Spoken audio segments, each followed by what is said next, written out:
नदी के किनारे अहमदाबाद की सरजमीन पर खड़े होकर मैं सोचती हूं कि अगर गांधी जी हमारे बीच होते इस अधिवेशन में तो क्या सोच रहे होते। मुझे लगता है वो नए भारत को देखकर फफक फफक कर रो रहे होते और वो कहते हैं कि वो भारत नहीं है जिसे मैंने देखा हो। इस भारत को देखकर उनका मन बहुत व्यथित होता। वो देख रहे होते कि किस तरीके से किसान आज हताश है, उसके चेहरे पे उनको झुर्रियां दिखती हैं।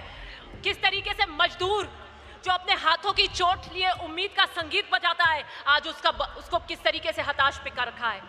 नौजवान किस तरीके से उसकी आंखों में निराशा है, जो अपने अफसरों के अभावों में अपने सपनों को कुचलते हुए देख रहा है। उस माँ की चीख है, उस स्त्री की वेदना है। आज का संघर्ष संविधान बना तानाशाही का है। आज का संघर्ष લોકતંત્ર બનામ અધિનાયકવાદ का है। મિત્રો આવા જ વિડીયો અને શોર્ટ્સ જોવા માટે આજે જ અમારી ન્યૂઝ રૂમ યુટ્યુબ ચેનલને સબસ્ક્રાઇબ કરો।